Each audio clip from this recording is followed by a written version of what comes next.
all for coming. As was announced, my talk will be on pieces project.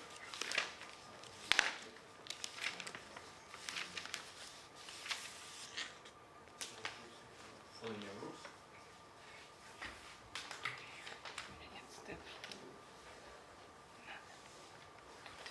So we will be discussing the following theorem, which was proven by Tits in 1972. If we have finitely generated subgroup of a full linear group over some field, then either G is virtually solvable. I will comment on this in a second. Or there is a subgroup of G, which is a free group, a free non-abelian group.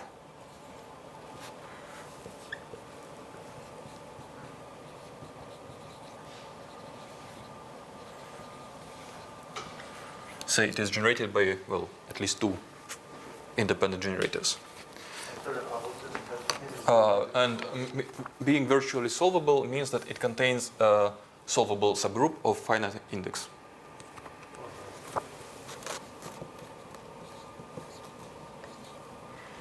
Solvable.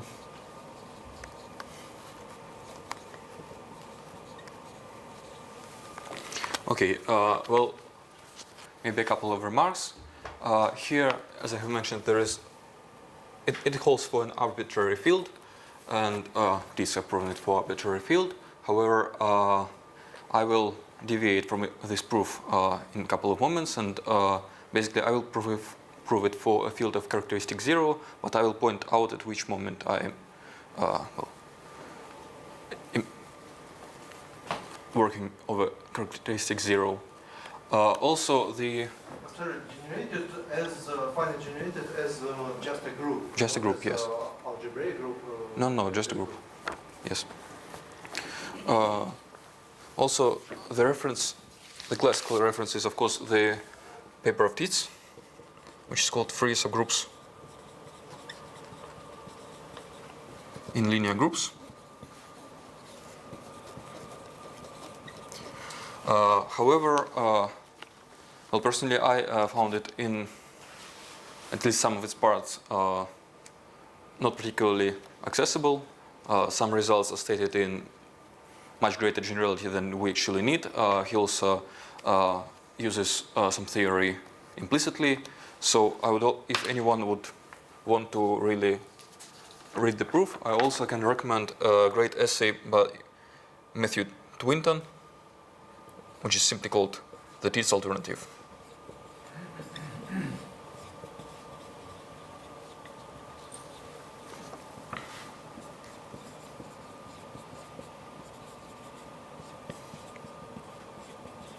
So actually, in terms of order of all the statements that I'm going to recall, I'm following Matthew here, and it is 2 times longer than the original paper, but much more accessible and explicit. So the first mathematical remark that I want to make is that this theorem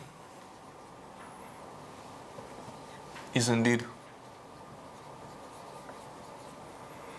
an alternative.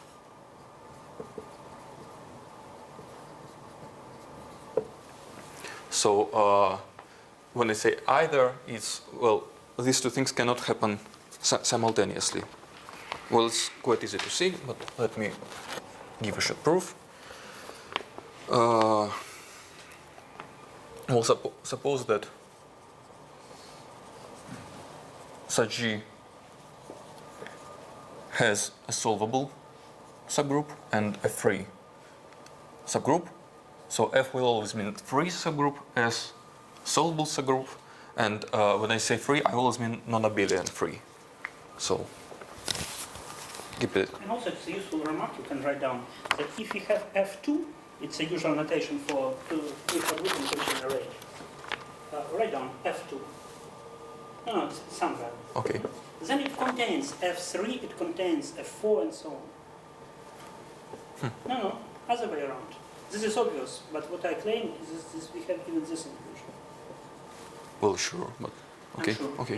Yes, because maybe it will be useful to write down the derived subgroup commutant of F2 equals F infinity. So this is isomorphic to a free subgroup, a free group with a countable number of generators.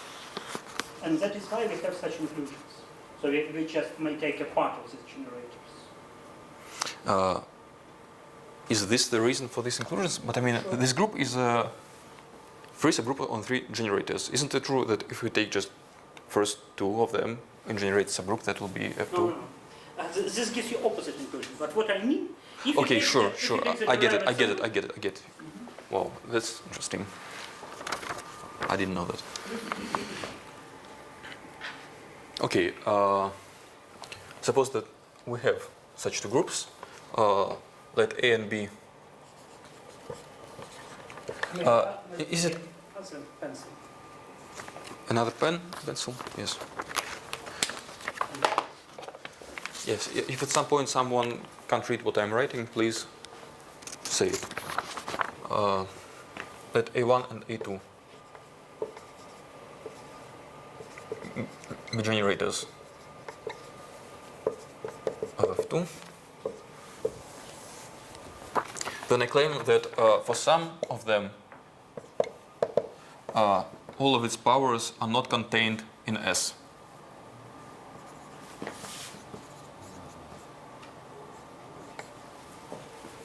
Well, otherwise there would exist natural numbers M1 and M2, such that these things are contained in S, and then they will generate a free subgroup inside the solvable group, which is nonsense. But this trivial observation can be rewritten in the form, in the following form: for such I minus S is not contained in S, and therefore I R S is not equal to. What's the English for смежный класс? Coset. So we can observe that there are infinitely many cosets of S, and therefore its index is not finite. Okay, now let us make the first step towards the proof of the theorem, and that would be we'll observe the following lemma. Before proof, maybe you can do some comments. Why this is so important theorem? It was really an event that we have this theorem. Why is it so important? That obviously is a good question. However, no, I'm not the person to ask this. Apparently, there are some applications in some geometric group theory or other areas of mathematics which I'm not really well acquainted with. However, if you can make like a short remark on this matter, it would be great. No, because this is very important theorem, because what is the aim of mathematics? Just to understand how the nature looks like, right? And so this is one manifestation of how nature looks like. Because this is very strange. If you have a linear algebraic group, or not linear group, any group, not necessarily algebraic, without any structure, then we either have a big solvable subgroup, so this is almost solvable, or this is not free, but it contains a free subgroup. And these are completely two different worlds, solvable groups and free subgroups. And this is, in some sense, any linear group belongs to one of this class. And also, Sasha, can you make such an exercise? I don't know whether you are able to solve it. Give an example of a group which is neither first nor second type. This group will be not linear, but... Oh, not linear? So please write down exercise. Okay, sure.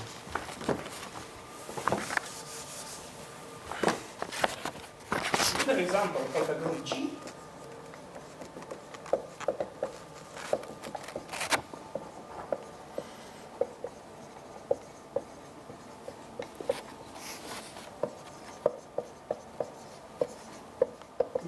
them virtually solvable,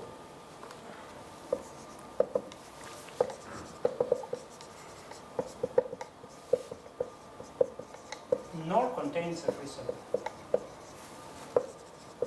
Seems that we should take a direct multiplication of infinite group, infinite numbers of groups. Each of them are solvable in big stupid. Sergei, English is an important part of mathematical life. So not direct product you need, right? So you propose to consider direct product of finitely many and infinitely many factors, right? Yes. And you propose to take finite groups. Which are solvable, but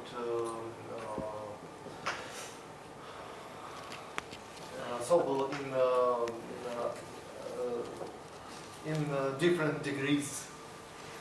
You mean that the length of the derived series These must degrees increase? are not bounded.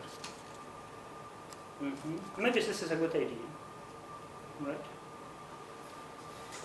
Okay, so there are many examples of this group. But by this theorem, such groups will have no physical representation.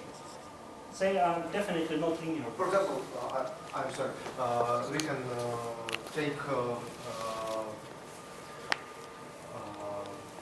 groups of triangle matrix in n times n, and all of these multiplied. Can you write it down? G is equal to the direct product of Dn. Dn, this is an upper triangular matrices. N Okay. times n over O n. Do you mean this is? Yes.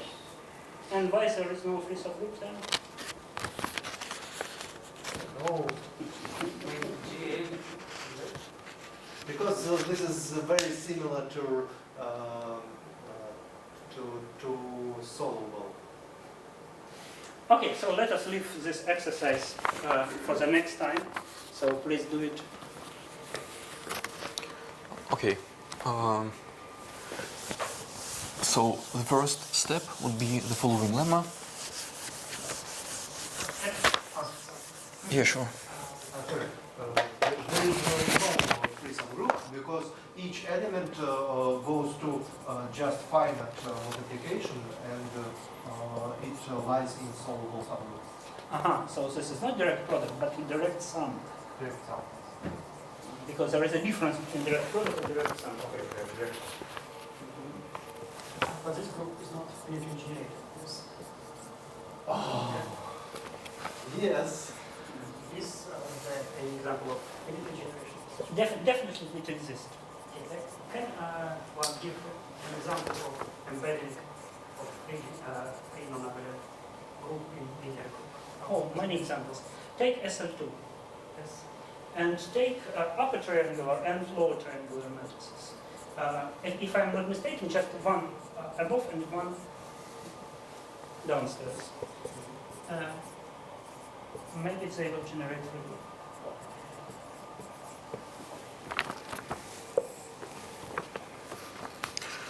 Okay, so we want to prove this theorem, so we want to show that if G is not virtually solvable, then it contains a free subgroup.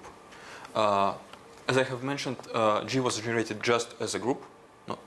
So, however, we can consider it a risky closure, and the lemma states that we, in the following, we just need to consider the case when this closure is semi-simple. So the proof denoted by this the intersection of G and identity component of its risky closure. I'm sorry, I can't catch why we can assume that the risk closure is simple. No, this is a lemma which I'm going to prove. Okay, I'm sorry. Okay. Okay, so this thing is a finite index in this thing is a finite index in G, which itself is finitely generated. Therefore, it is also finitely generated. And the condition that G is not solvable implies that this thing also isn't. Therefore,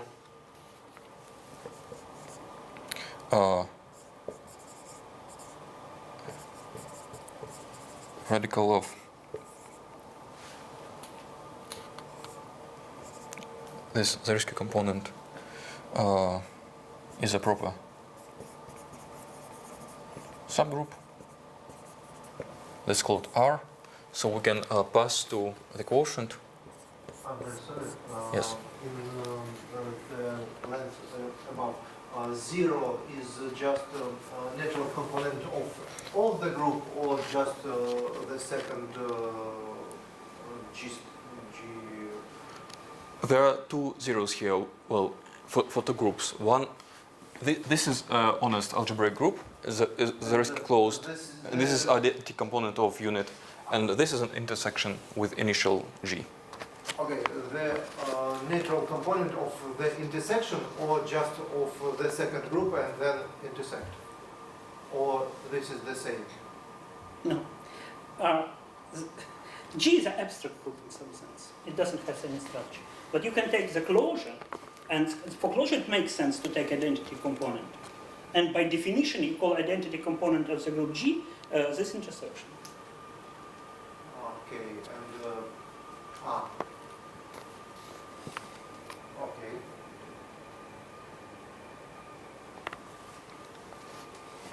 Okay, so well, passing to this quotient is the main thing to do in this lemma, because if we have suppose that we have already proven this lemma when G is,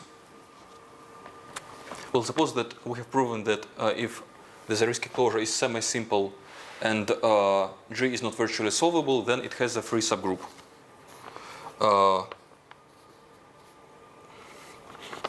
As I have already said, this thing is also finitely generated, so we can apply this lemma to the image of this G0 in this quotient and obtain a free subgroup in this image, and therefore in G itself.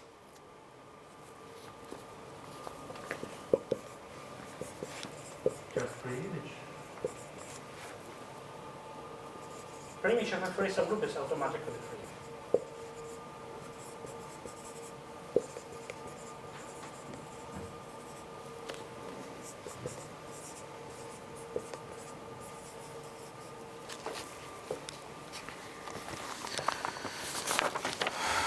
Okay, so our next goal, well, from now on we're working with groups G such that their closure is, the Zariski closure are semi-simple and which are not virtually solvable, and we need to find a free subgroup in such G. The first step would be, let us prove that there is always a semi-simple element of finite or infinite order in such G.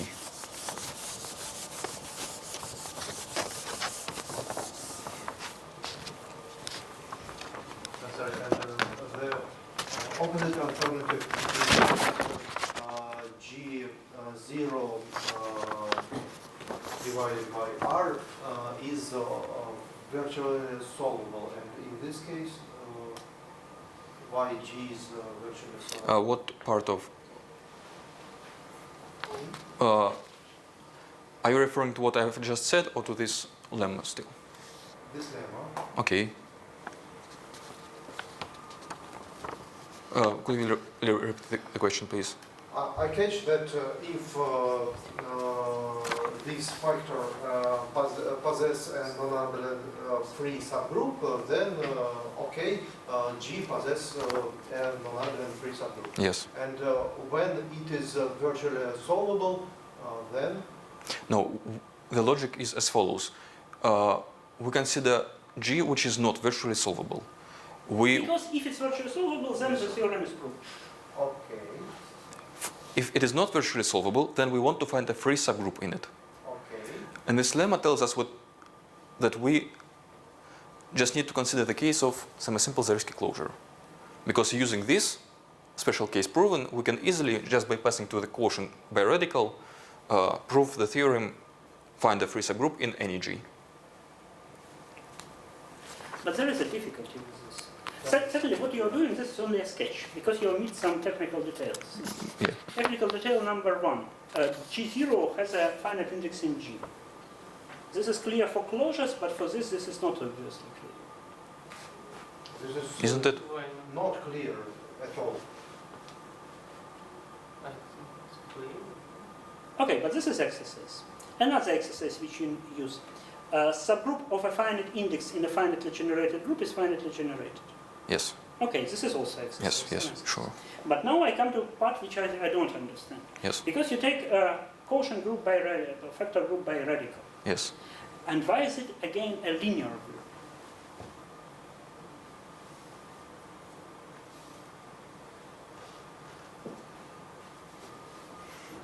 Isn't it a subgroup of a quotient of this semi-simple group?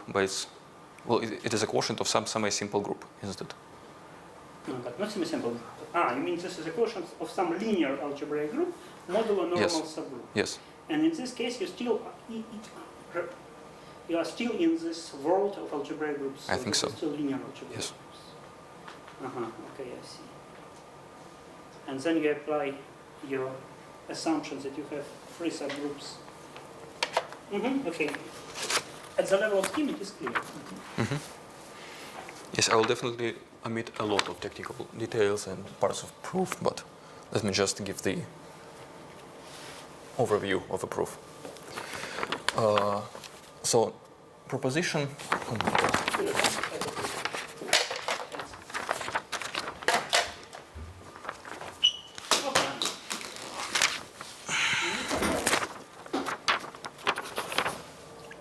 Wow. Euler production.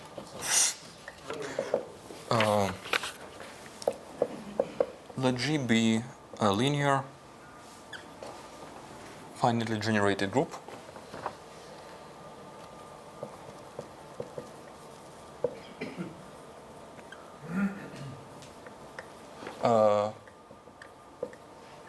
Which acts irreducibly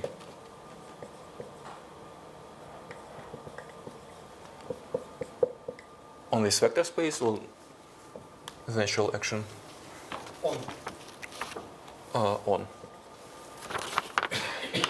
And T be a group of torsion point.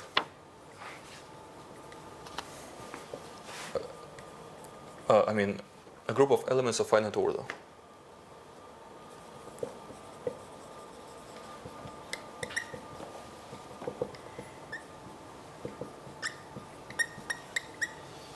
In G. Yes, in G. But all elements of finite order do not form a group. But you mean you take some subgroup consisting of elements of finite order? Yes, I need a group which also would be Zariski dense. If such group exists, then I should conclude that G is finite. Yes, any a group. Is this okay? And I'm not. I don't know.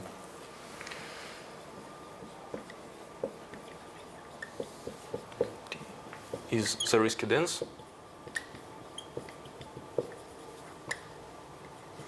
In G, then G is finite.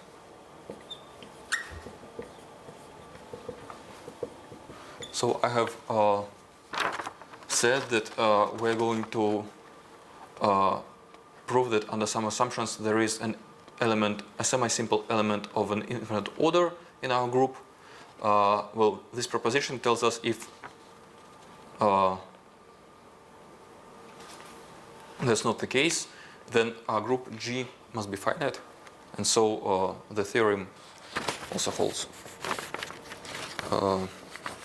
It's not clear, at least for me, but let us prove the proposition and then discuss it. Yes, it is not. It should not be clear at this moment. Why do they need this? So I will prove some lemata, and then at the end of the talk I will. Maybe I can erase this. Yes. Means that just like Repeat, please. irreducible of action is just there is no invariant sum. Yes, sure. Reducible representation. Irreducibility of action means that there are no invariants. And concerning the formulation of the theorem, some comment. Yes. This alternative is true for any subgroups, not necessarily finitely generated subgroups, in characteristic zero. In characteristic E, there are counterexamples, but this Are you is sure true that for finitely generated subgroups. Are you sure that for any field of characteristic zero? Because I know it's true for complex numbers. But this theorem yes. is true for any field of characteristic zero without the assumption that the subgroup is finitely generated. And if we want to consider fields of characteristic E, this is also true. But then we need this assumption that G is finitely generated. Okay. And now you prove it only for finitely generated groups and only in characteristic zero, right? Yes, and by the way, approximately now is the moment when I will use a characteristic zero statement, namely Burnside lemma, Burnside theorem. Well, let me start here and then continue on there. Proof. Well, what are ingredients of the proof? We need the trace map.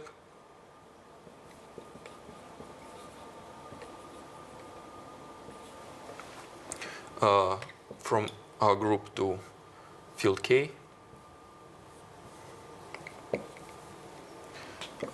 G goes to its trace under this section. And this is a moment when I need characteristic zero. There is a Burnside theorem which says that since this is an irreducible action, elements of this group span the whole algebra of matrices and then n by n matrices over this field. Right, Burnside theorem, this is quite important. Yes, sure.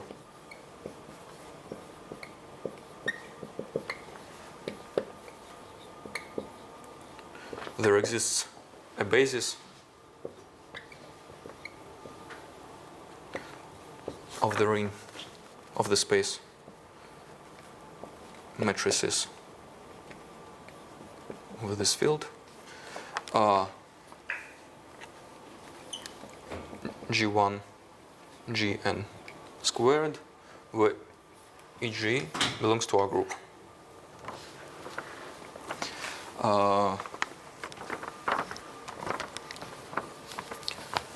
Now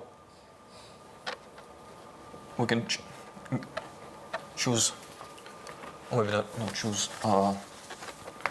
take a dual basis with respect to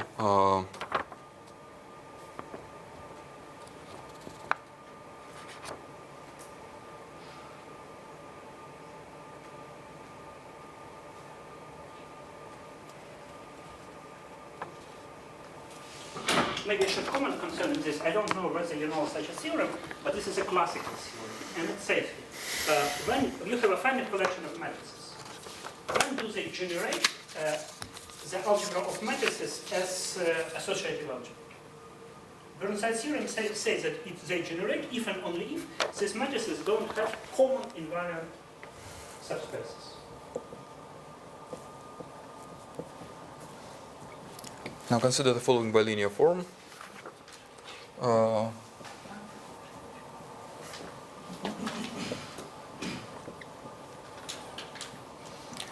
It is an easy exercise that it is non-degenerate, therefore we can take a dual basis.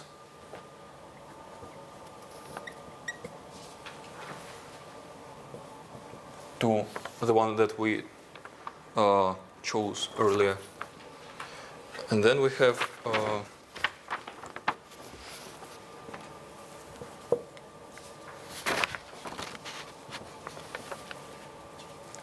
we can express any element of our group which sits inside the space of matrices as the following sum.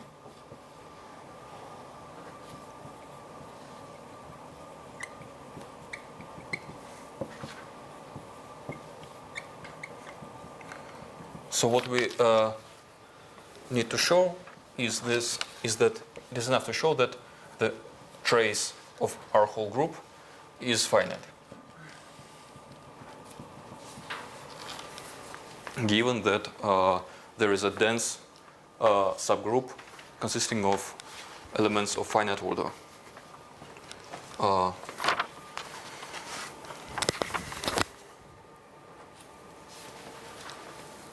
Part 2.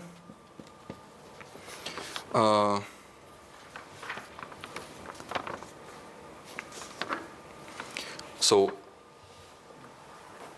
we have to show that first the image of this torsion group under the image of a map is finite.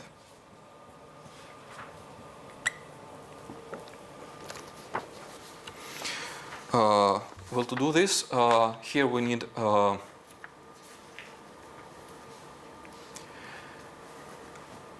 some field theory, a bit of field theory, and also the assumption that our group was finitely generated. Namely, we can consider some generators of group G as matrices inside our space, and consider all the matrix elements, and take K an extension of rational numbers, or if we were working in an arbitrary characteristic, that would be extension of prime field generated by elements, by matrix elements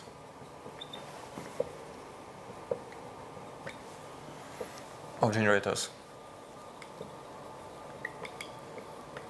of G. Then certainly denote E to be a set of eigenvalues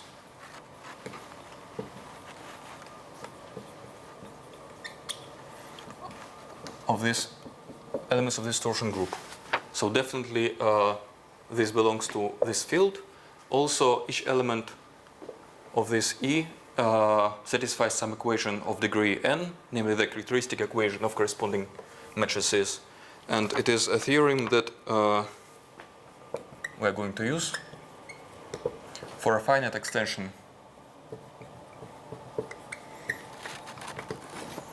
of Q.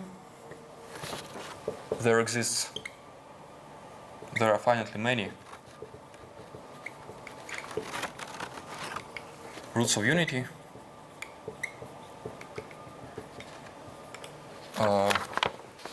which satisfy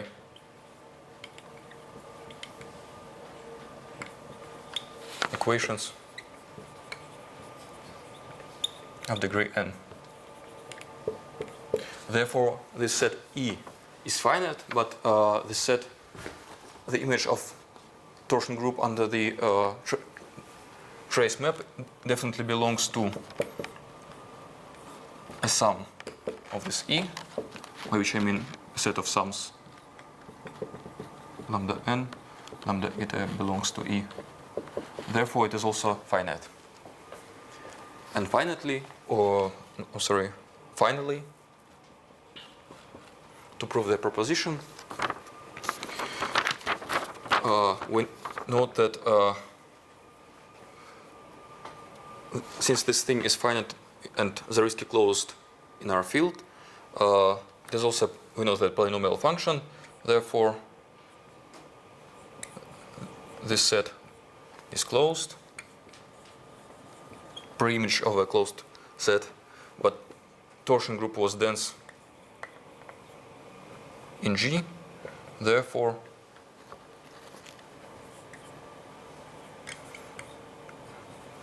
the image of these two groups under trace maps coincide, and therefore tau of G is finite. And due to this fact, we see that G is also finite. So that was the second step that we had to take. Are there any remarks or questions at this point?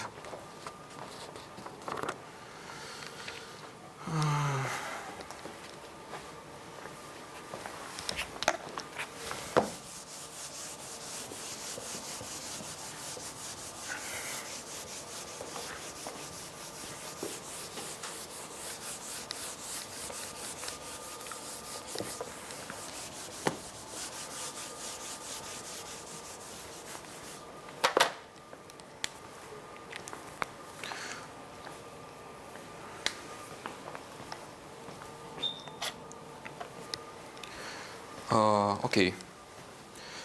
So what have we obtained for now? We only need to work with such groups that their Zariski closures are semi-simple, but also we know that therefore there must be a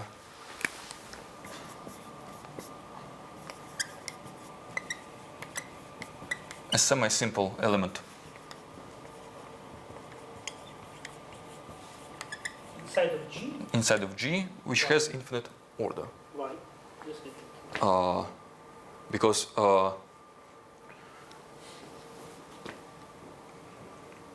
well, a set of semi-simple elements is an open set inside its closure, and the set of torsion element is not dense. Semi-simple elements, they don't form open subsets.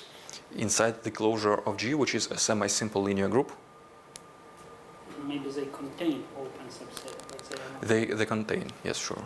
But that's enough. Okay, so Suppose that all of them will intersect this open thing with G. If all of them have finite order, then T is dense in G, and G is finite, and the theorem holds. Okay.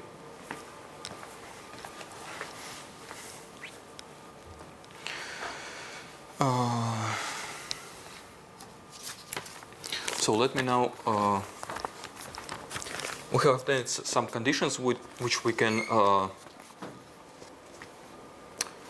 And what do you mean by semi-simple element? It is diagonalizable in algebraic closure. So not necessarily over this field, but Yes, over yes. algebraic field.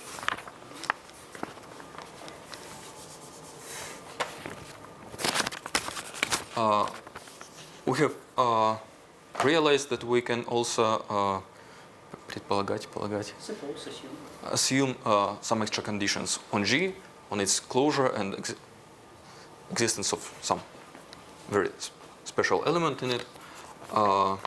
Now we want to use this to find a free subgroup in it. So let me sketch a strategy of finding a free group, which was used by Tits.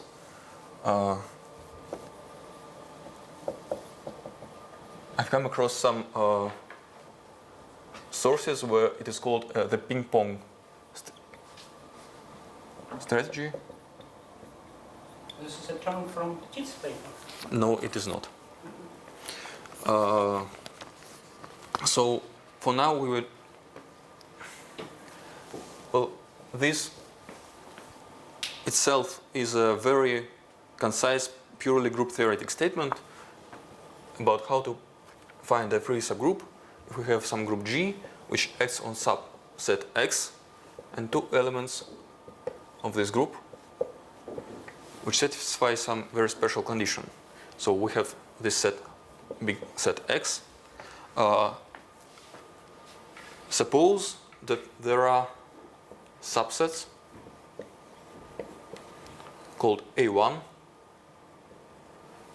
A stands for attractor, R1 repellent, A2 and R2, and also a point X, a point P, which does not belong to the union of these sets.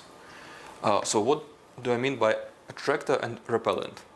I mean that G1, say G1 of,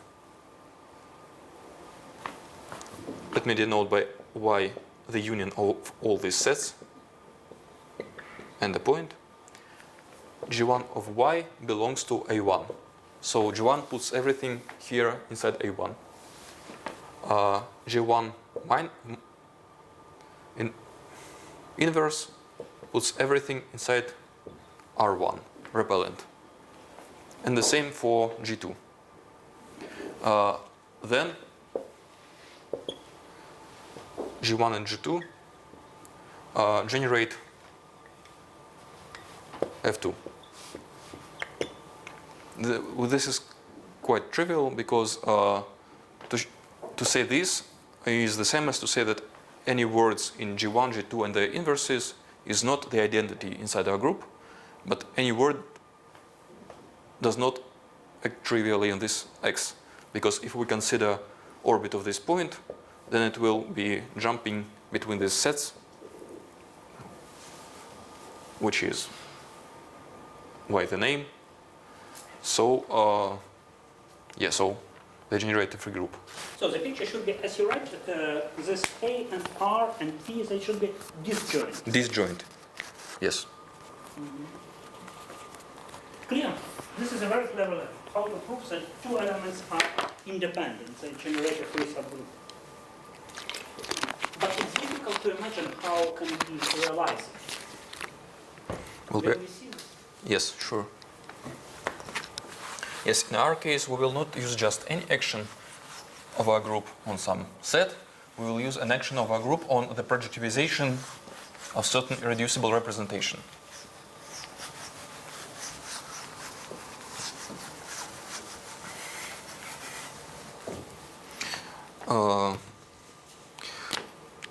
And so just one question. Yes, so sure. Here this set X should have at least 5 elements. Well, yeah, sure, yes. So it will not work for smaller sizes. Yeah, sure. Usually X is supposed to be very big. It should be infinity, no? Yes. Because if we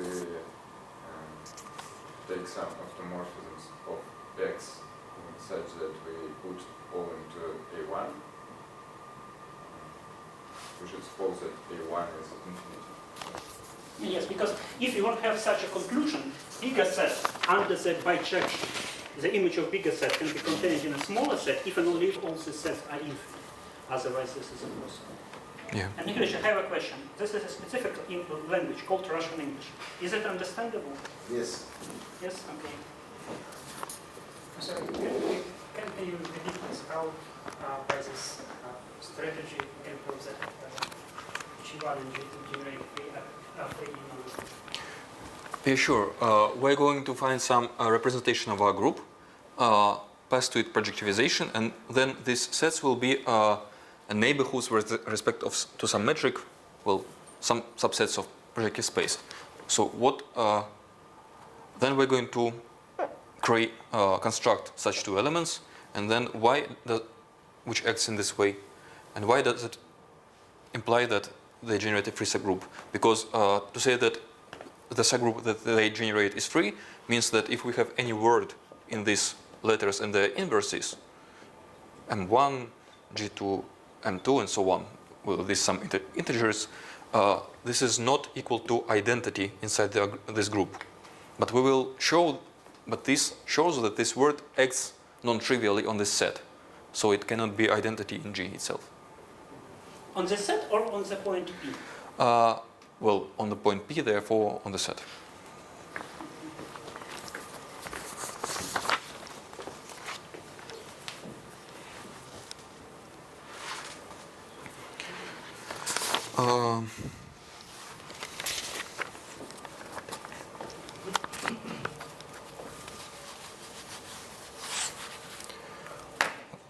Okay, now we change the setup again. We are going to spend as little time as possible, but we're going to spend some time talking about projective spaces over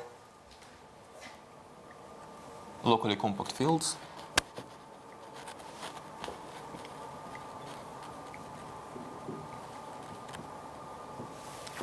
Why over these fields? Because, as I have mentioned, we are going to need to talk about some small neighborhoods of some points inside the projective space. Therefore, we need distance, and we are going to obtain it using the evaluation on the field.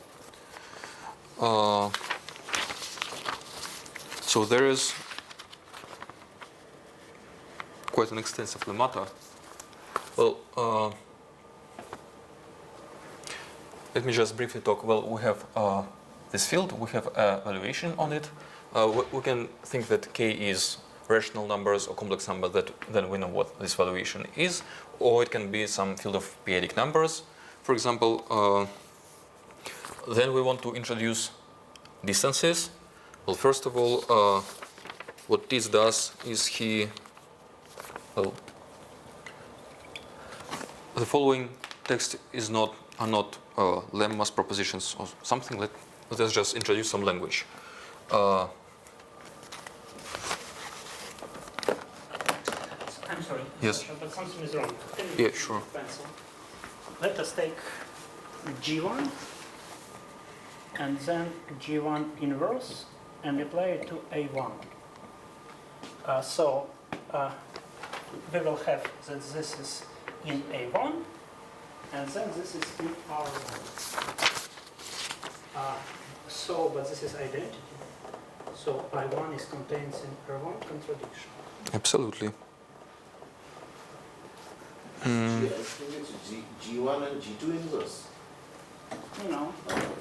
Here, as far as I understood, here G1 and here G1.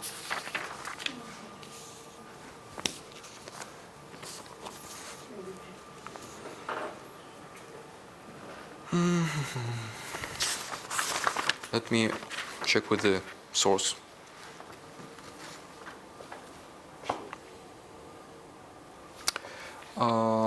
Yes, maybe I was too inaccurate. We don't demand the whole y here. Here we need to take the union. Oh my God, where is the good?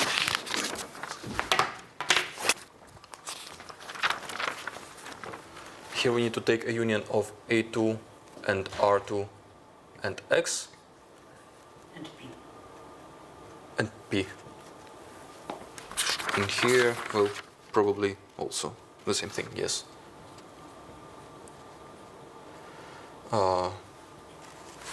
Yes, that would guarantee that only such things are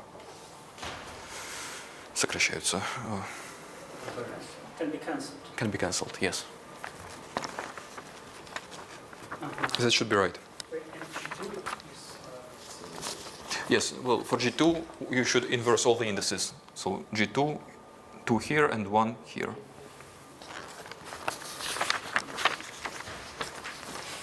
Okay, let me say a few words about what distances does Tits consider. Well, if we have such projective space and we have some hyperplane, say Pn was projectivization of k to the power n plus 1, given by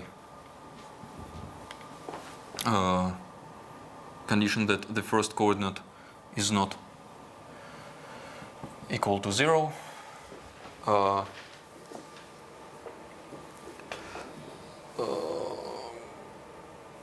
No, not a hyperplane, but a subspace. P1. Then on this thing we can introduce a metric using usual coordinates. Equal or not equal? Not equal to 0. Therefore, we can normalize it so that there would be 1 here. But this is not hyperplane. This is not a hyperplane. I was Open subspace. yes. I have changed the language while I was talking.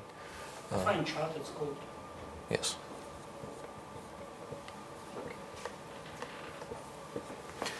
And on such things we can introduce a distance d given just by a maximum of valuations of differences of coordinates.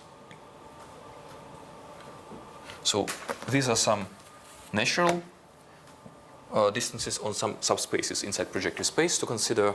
However, of course, this thing is not defined everywhere and also depends on a lot of things. on the choice of basis and this particular coordinate.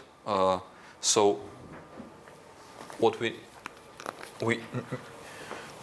are we going to do is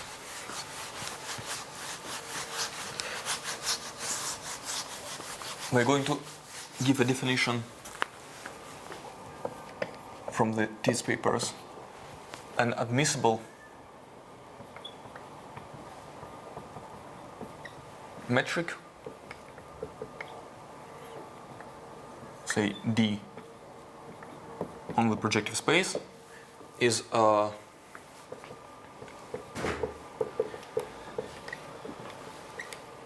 me write first and then I'll say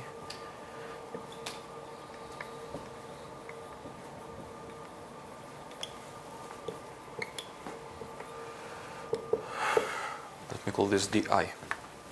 So we can define this thing given a choice of basis and a chart. Then we can show that they are in some sense equivalent on the intersections of these charts, equivalent in usual sense. Well, when you are given norms or metric, there must exist some constants such that we would have this kind of equalities here for two metrics, then we call them equivalent. Well, these things are equivalent on intersections or compact subsets of the intersection, and we call it an arbitrary metric admissible if it is equivalent on any compact subset of any intersection of charts on Pn. So Tits spends a couple of lemmas to build this in non-Archimedean case. Maybe let me not talk about this just simply because of restriction of time. Can I ask about this dy? It is dy or d1? It is dy, or it is d1. One, you're right. Yes.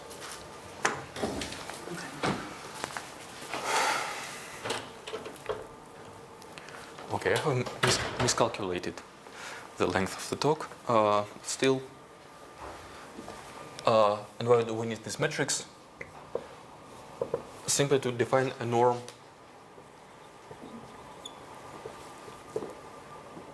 of an element of an automorphism of projective space. So now, given any such metric, we can define a norm of this element as a supremum of, well, again, in a natural way, which everyone should remember from functional analysis. Yes, and as for example of such metric, there is example of an admissible metric.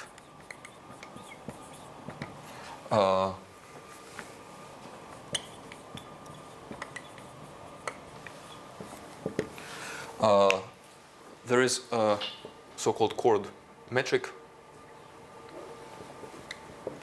on a projective space in which the distance between 2 points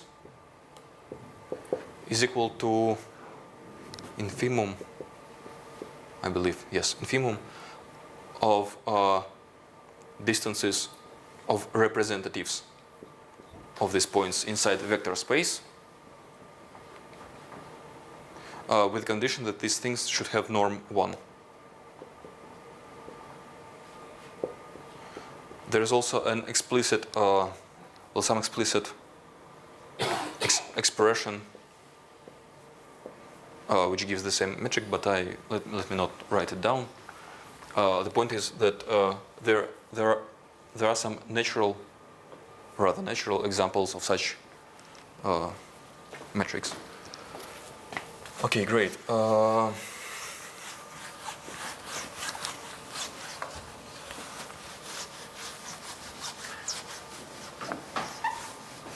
Now, since we now can talk about distances in projective space, let me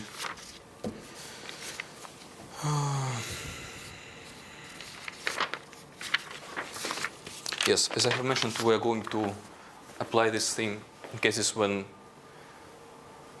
no, I haven't said that, but I've said that these things are called attractors and repellents, And we have talked about metric so that we could say that we're going to find two elements in our group such that there exist attracting and repelling points. So for these elements, I think it's clear what an attracting point is. That means that if we take arbitrary point and we apply our, say, G1 many times, it will converge to this point. And then we are going to take small neighborhoods of these attracting and repelling points and apply this thing. So the rest of the proof, let me briefly give a definition of an attracting point in linear algebraic term. Definition: if we had G from PGL, we can take a representative of G in GL.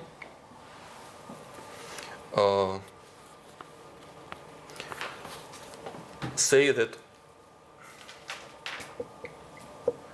be diagonalizable.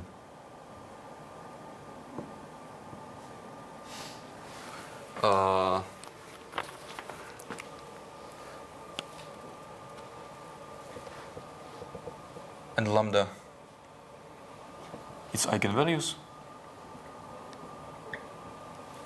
then the attracting subspace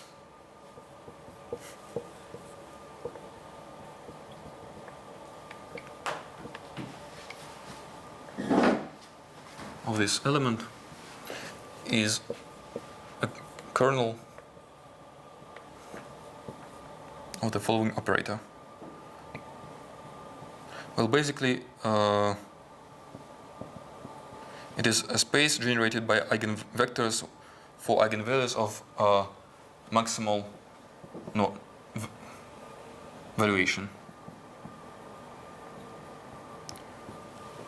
Let me repeat what I have tried to say.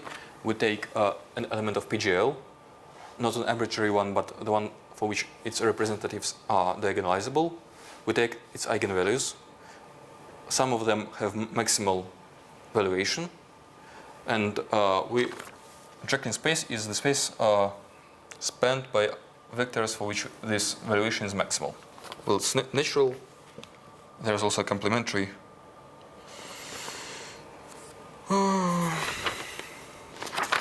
Okay, that's what we're going to need.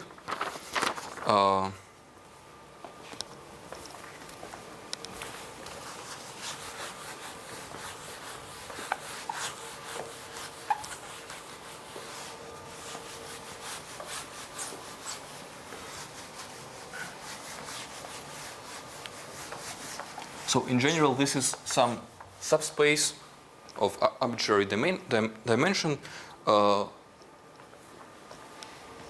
What we need to prove is that, well, for some class of G that we have talked about, there are such two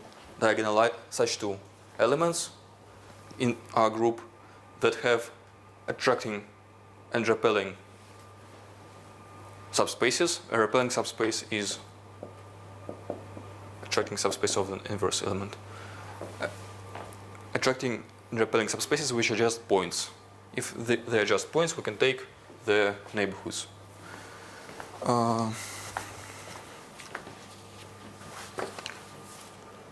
Okay, due to reasons of time, let me proceed with the proof of the initial theorem, and if I will need some facts in the middle of it, I will just state it without any comments. I think the whole picture the general idea should be clear now.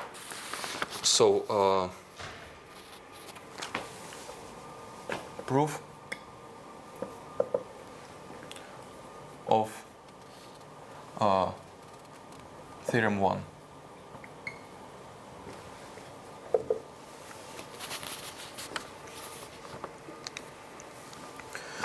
So we have a group G, which is finitely generated linear group its closure is the risky closure is semi-simple.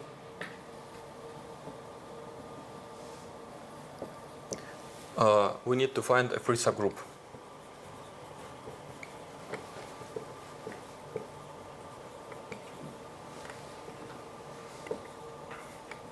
We're going to use everything that I have talked about. So point one is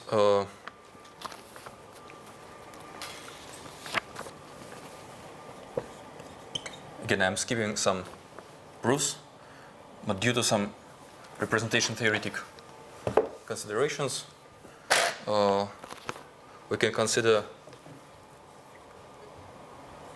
only irreducible actions.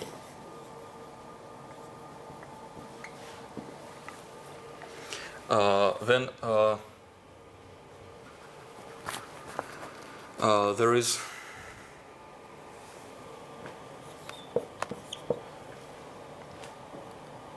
a semi-simple element of this group of infinite order. We have proven it. It was proposition here. So let us pass to algebraic closure of our field. Then this element is given by some matrix with some eigenvalues. We can pass to some, let us say that L1 and L2, first R of them have maximal norm. Then we can pass to rth skew power of this representation. And we are going to have a vector V1 VR, which are going to have the maximal value. So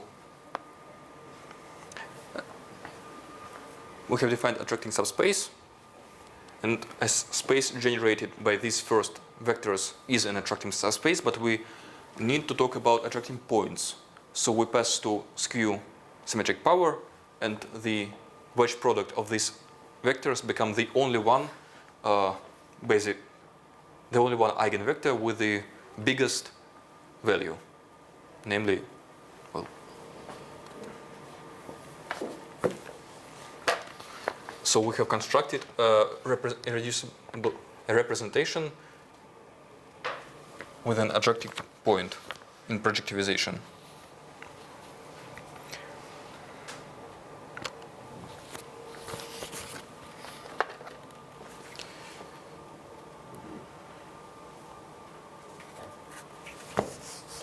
Let me erase this.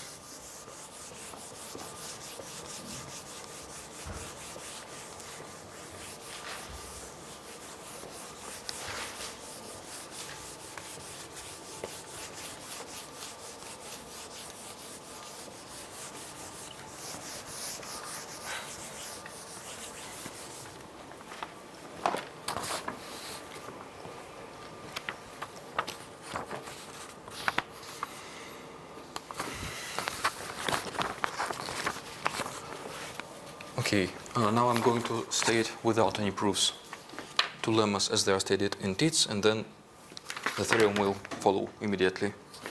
So, lemma 1.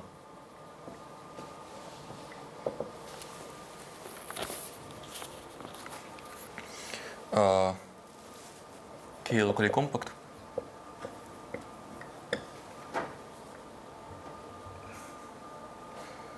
G acts irreducibly on Kn.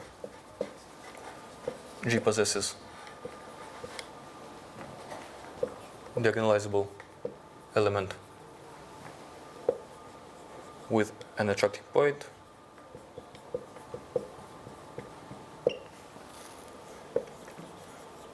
Then the subset of this group, which consists of elements such that the attracting and repelling subspaces are points is the risky dense.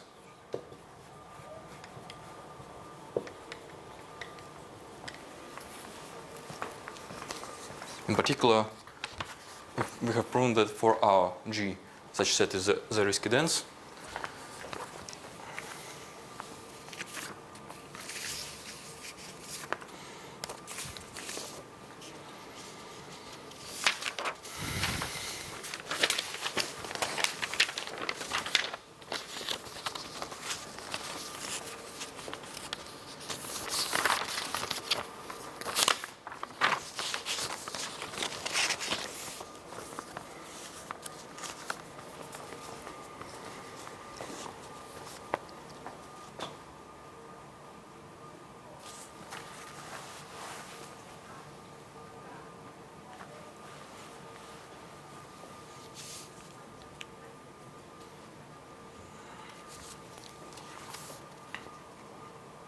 I'm sorry, I need a minute.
Okay, the reason that I am silent for almost 2 minutes is that I realized by around 10 minutes ago that I'm not going to be able to prove it in the order that I was intending to, in the way that I was intending to. So now I have an option of giving you some random pieces of text which are not going to be useful to you, or well, maybe I can just stop and say that there is some way to conclude that there are two particular elements with neighborhoods of the attracting and repulsing points that satisfy our condition for freedom that I have stated.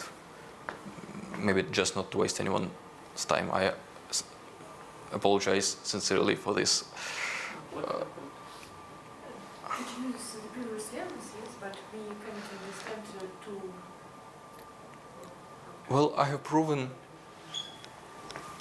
everything to this point, and I have sketched the method of completing the proof, but I'm too lost to reproduce all the technical details considering the choice of these neighborhoods.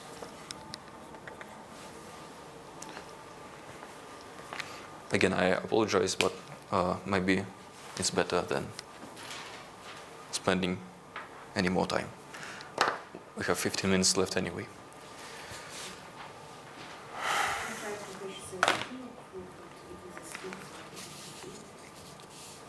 Okay, anyway, I have announced that I am going to give an overview of a proof, and I think in some way I did. In case anyone is interested really in a proof, I am ready to discuss it anytime. Okay, thank you.